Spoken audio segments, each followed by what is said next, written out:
there everyone, I'm Jay Bird with Two Vegans in a Van, and we are at North Shore Park in St. Petersburg, Florida, and I want to share something really cool with you.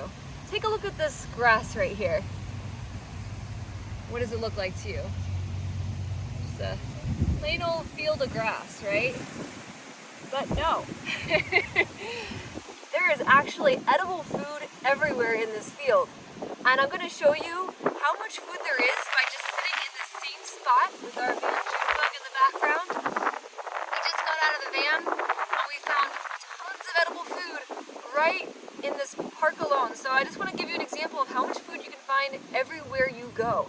So let's start with this one right here.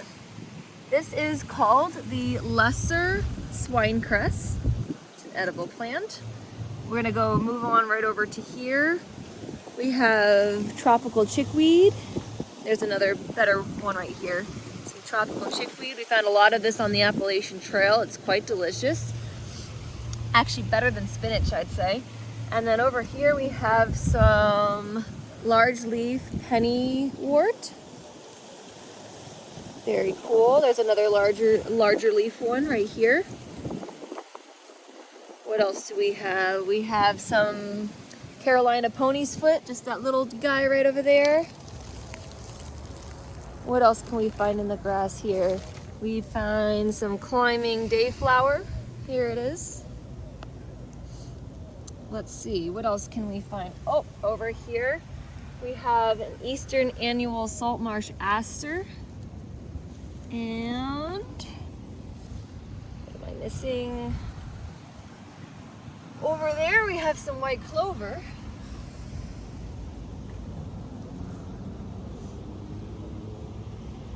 And can you believe that all of the plants I just shared with you are all edible?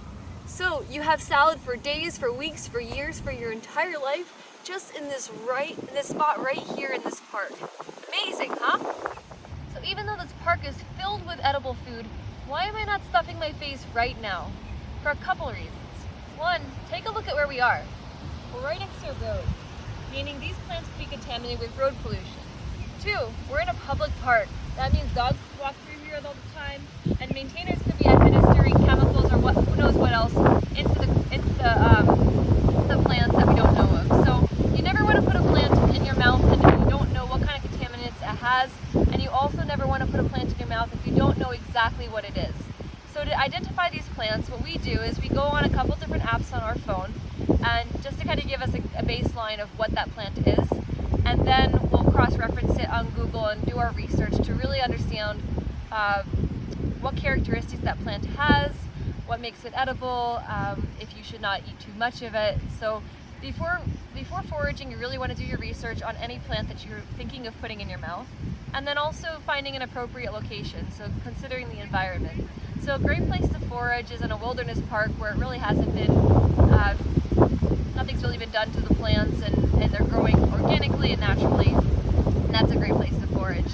So if your friends start to give you a hard time about going vegan and say, what do you eat, all the grass? You can be like, well, not the grass, but everything else.